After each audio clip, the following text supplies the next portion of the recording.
Next we are going to see the long run equilibrium of the firm and the group equilibrium. Already we have learned in the short run, the firm under the monopolistic competition may earn supernormal profit, that is maybe abnormal profit, supernormal profit, or sometimes it incur loss, isn't it? Both the diagrams we learn. But in the long run, the entry of the new firms, if there is an abnormal profit in the short run, the abnormal profit attracts other firms to enter into the production industry, isn't it? That also we have studied. So the abnormal, supernormal profit, the abnormal profit attracts other firms. The entry of the new firms increase the supply, thereby it stabilizes the price, thereby it stabilizes the normal profit. So in the short run, usually under monopolistic competition, they earn supernormal profit, or sometimes it incur loss. If they earn the supernormal profit, abnormal profit, the profit attracts other producers to enter into the industry. They enter the firm and they started producing same variety of production. So the same goods, if it comes into market, it reduces the prices of other goods, thereby it stabilizes the profit. So how the market will be in the long run? How the firm achieve the equilibrium in the long run? That we are going to learn now. The long run equilibrium.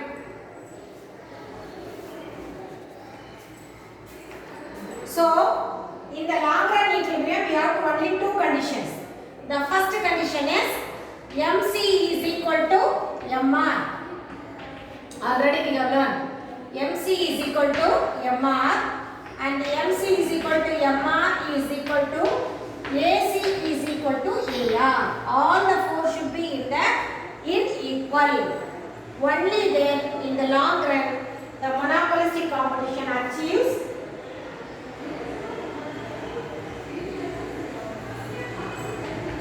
equilibrium. So MC is equal to MR is in the short run. In the long run, MC is equal to MR, that is equal to AC is equal to AR. That is the condition for short run and the long run. Now let me draw the diagram for the short run or the long run equilibrium. As usual, we have to draw the X and Y axis. Y axis, what we have to write is price, quantity. As usual, AR curve and the MR curve sloping downwards. MR lies below the AR, isn't it? And the condition, what is the condition? MC cuts MR curve from the below. That is the condition, isn't it? So AR curve downward sloping. So MC cuts MR curve from the below. So MC cuts MR is the equilibrium point. This you have to extend for quantity, isn't it? And then how the long run AC curve will be? In the long run, all the production will be, all the firms, there will be new entry to the firm, isn't it? New entries will come into existence. So there will be a normal profit. So AC also equal to MC. It is equal to AR. AR is equal to AC and MR is equal to MC. All the four should be in the same line.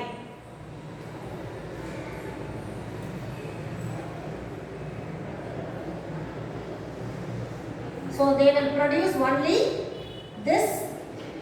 This is F. That is, they can extend their MC is equal to AC is equal to, we can extend this also. This is an assumed equilibrium point. So the equilibrium achieved point, the equilibrium is achieved in the MR curve from the below, and the price is OP, and the average revenue of the equilibrium output is MQ, isn't it? This is the equilibrium output, and the average cost is also MQ. AR is equal to AC, so average cost is equal to MQ. So in the long run, monopolistic competition, the equilibrium when AR is equal to AC and M is equal to MC is equal to MR. It means that firm earns the normal profit. AR tangent to the long run average cost curve, that is curve point Q. Okay, this is the average cost curve tangent to Q, point Q. So this is the long run equilibrium curve. And then we are going to learn the ways of monopolistic competition. What are all the things wasted in the monopolistic competition? First one is ideal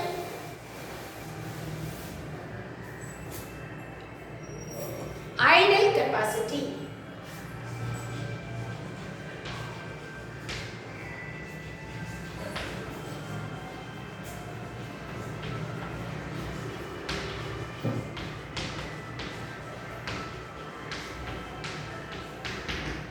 Ways of monopoly competition. First one,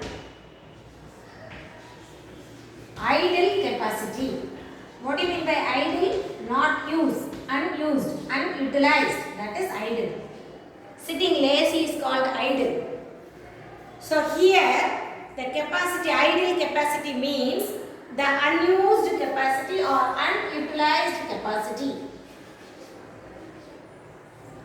In the monopolistic competition, they use number of resources to produce few goods. So here the raw materials and the resources are unutilized up to the optimum level. For example, if 100 raw materials, or just a number, 100 raw materials is needed to produce 10 goods.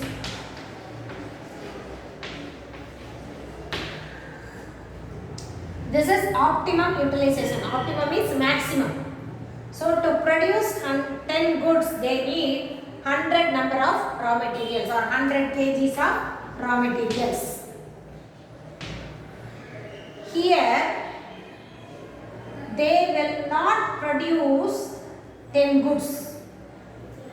With the help of this 100 raw materials, 100 grams raw materials, they produce only 8 goods. That is, do you understand? So the resources, the capacities or the raw materials are not optimized in uses, maximum in uses. The 100 kgs of raw materials are capable of producing 10 goods. But in monopolistic competition, they use all the 100 kgs, but they produce only less number. So here the capacity or the resources are idle, not used, unutilized, not at all using in the optimum level, utmost level. Do you understand, girls? So why they have done this? Why they are producing less number of goods? Actually, with the help of this, they have to produce 10.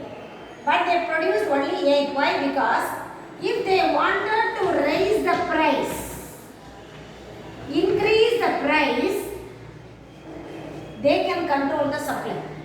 As I said already, they are price makers. Either they can control the supply or they can increase the price. So by controlling the supply, they increase the price so that they can earn the supernormal profit. So to acquire the abnormal profit, they can reduce the supply production. by producing less number of goods with maximum utilization of resources. So this is the wastage of the resources.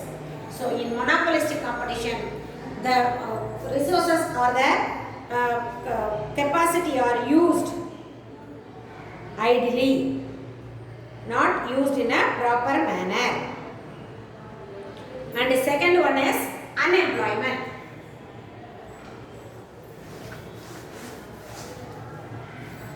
Second is unemployment. As I said already, while they are producing only less number of goods with large number of resources, they can't give employment opportunity to all the workers, isn't it? They are going to produce only less number of goods. Why do they need large number of laborers to produce less number of goods? So, while they are controlling their production, they are also controlling the employment opportunity. Thereby, monopolistic competition increases the number of unemployment.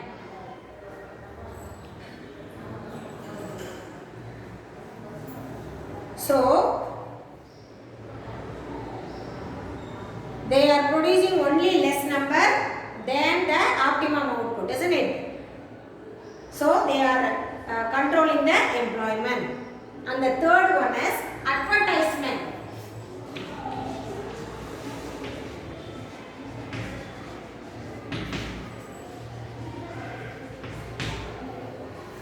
Every product needs an advertisement to increase their sale, isn't it? All the producers, all the sellers, they wanted to increase their sales by giving advertisements.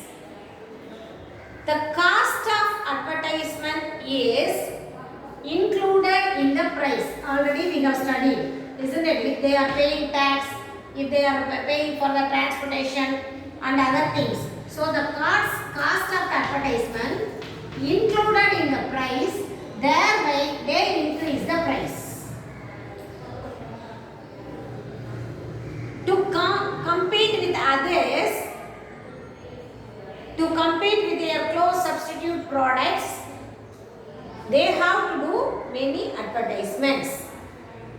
So the cost of advertisements include in the price, thereby there will be a raise in the price. So the wasteful and the competitive advertisements leads to the price rise. And they are also cheat, sometimes the advertisement cheat the consumers, isn't it? They are giving such like words, using models and other things, they are attracting the consumers. We cannot expect that all the things what they are saying in their advertisements are all correct or true, fact. So sometimes the advertisement cheat the consumers by giving false statements. So under monopolistic competition, advertisement is a dangerous thing. And the fourth one is too many of varieties of goods. Too many variety of goods.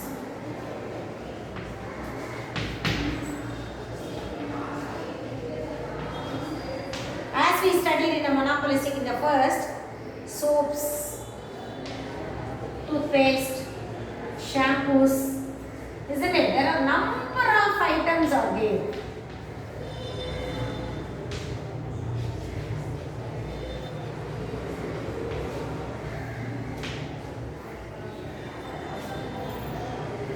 So for a single product, number of producers, they are producing the same product with different names and they are selling at the different size, shape, style and color, isn't it? Though we need the variety, few are sufficient, isn't it? For example, if a family has 5 members,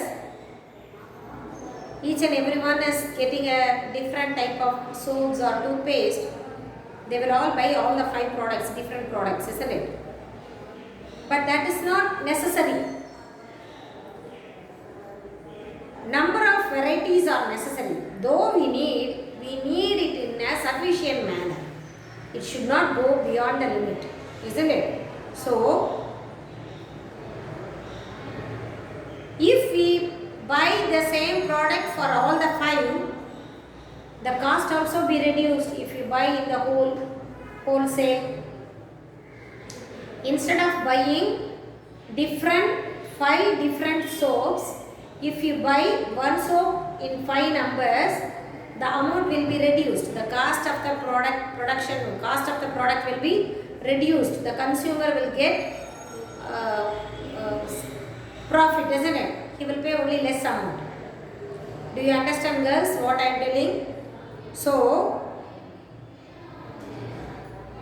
few varieties are to be produced in large quantity, but in monopolistic, larger varieties are produced in few less quantity.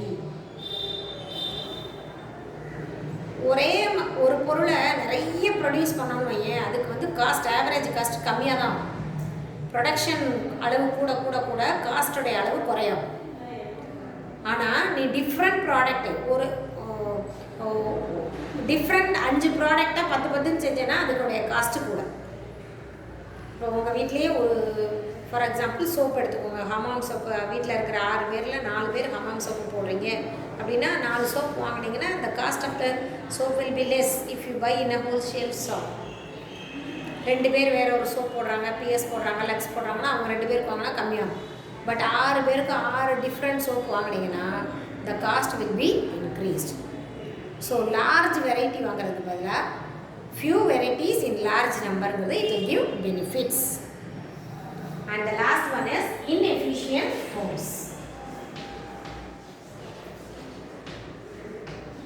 Sometimes the firms which are producing goods will not be up to the mark, but on the side of consumers, if they needed, if they required, if they demanded more, that inefficient firms will go on producing that particular product. இப்போ நிறைய duplicates வருது, பார்த்துருக்கேடா, ரெண்டுக்கு surf எக்ஸலுக்கெல்லாம் நிறைய duplicates வருது. So why they are producing such things to get their name, இல்லையா? ரெண்டுக்கு surf எக்ஸலுக்குன்னு ஒரு name இருக்குது. So they are doing the malpractice and they are producing on the name of just there will be a slight changes in their cover, packing இது and other things, a small change in the letters maybe.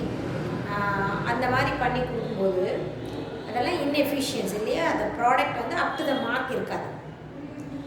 Rin and Surf Excel, they kept a benchmark for their products, but the products which are duplicates, they won't be reach the benchmark.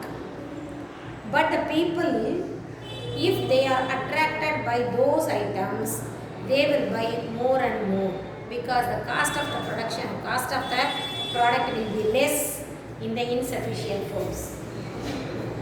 இல்லையா? டூப்ளிகேட்டாக வரக்கூடிய அந்த surf எக்ஸலும் இதுவும் rate கம்மியாக இருக்கிறதுனால people they wanted to buy more and more. So what would happen? The inefficient firms, they started to produce their goods in large number. The efficient firms will come out. They will not earn profit.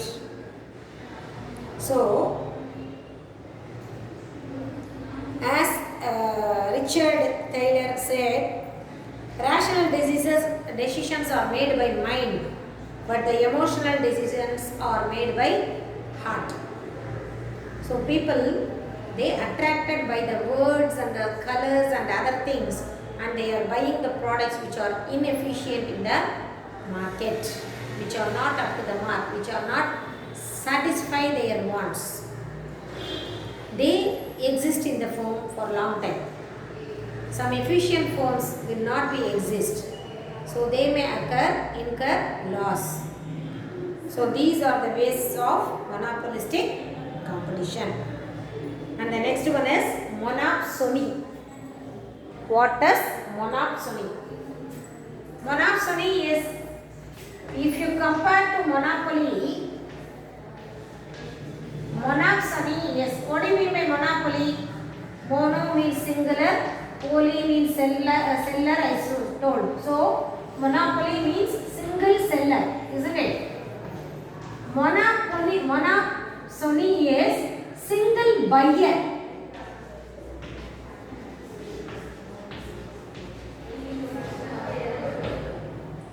Monopoly is single seller. A producer will produce goods and he will sold in the market. He will sell in the market. But monopsony, only one buyer.